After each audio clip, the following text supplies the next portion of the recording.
सभी को मेरा प्यारा जय भीम। बाबा साहेब भीमराव अम्बेडकर के चरणों में मेरा नमन बंदन। भीमराव रामजी अम्बेडकर, जिन्हें हम बाबा साहब भीमराव अम्बेडकर के नाम से भी जानते हैं, भारत के महान समाज सुधारक, संविधान निर्माता, विद्वान और न्याय के प्रतीक थे। उनका संपूर्ण जीवन संघर्ष, मेहनत और सफलता की प्रेरणादायक कहानी है। डॉक्टर अम्बेडकर का जन्म 14 अप्रैल 1991 को मऊ में हुआ था।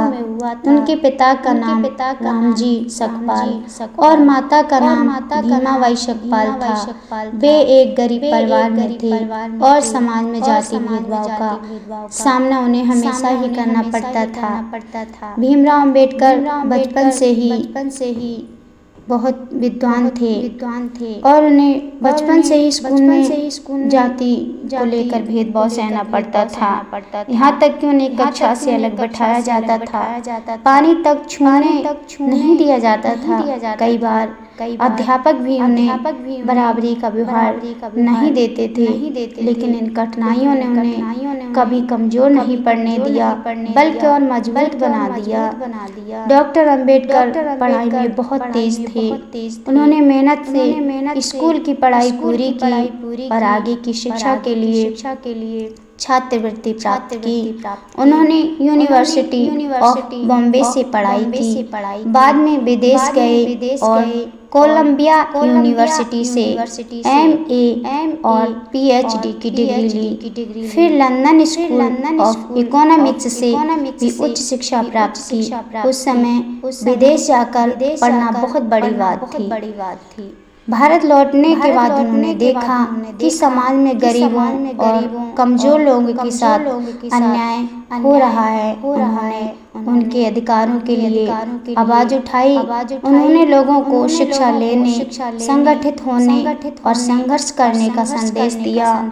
उनका प्रसिद्ध नारा था, शिक्षित बनो, संगठित रहो और संघर्ष करो। उन्होंने मंदिर प्रवेश, पानी के अधिकार, समानता और सम्मान के लिए कई आंदोलन किए। जब भारत आजाद हुआ तब देश का संविधान बनाने के लिए समिति बनाई गई। डॉक्टर अम्बेडकर को उस समिति का अध्यक्ष बनाया गया।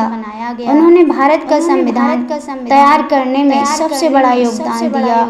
भारत का संविधान सभी नागरिकों को समान अधिकार देता है, चाहे वह किसी जाति, धर्म विशेष का क्यों ना हो। इसीलिए उन्हें भारतीय संविधान के निर्माता कहा जाता है।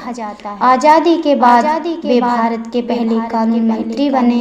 उन्होंने महिलाओं के अधिकार, मजदूरों के अधिकार और सामाजिक बौद्ध के लिए बहुत बड़े काम किए थे। जीवन के अंतिम समय में उन्होंने समाज में समानता और शांति के लिए बुद्धिज्म अपनाया। 14 अक्टूबर 1956 को नागपुर में लाखों लोगों के साथ बौद्ध धर्म ग्रहण किया। डॉक्टर अम्बेडकर का निधन 6 दिसंबर 1956 को दिल्ली में हुआ। उनका जीवन हमेशा लोगों को प्रेरणा देता रहेगा। भारत सरकार ने उन्हें 1990 में भारत रत्न से सम्मानित किया। डॉक्टर अम्बेडकर ने साबित किया कि गरीबी, भेदभाव और कठिनाइयाँ सफलता का रास्ता नहीं रोक सकती हैं। यदि मेहनत करें और शिक्षा को अपनाएं तो वह दुनिया बदल सकता है। डॉक्टर भीमराव अम्बेडकर केवल एक व्यक्ति नहीं थे, बल्कि एक विचारधारा थे। उन्होंने लाखों लोगों को सम्मान से जीना सिखाया। उनका जीवन हमें सिखाता है कि ज्ञान, साहस और मेहनत से हर मुश्किल जीती जा सकती है। जय भीम, जय संविधान।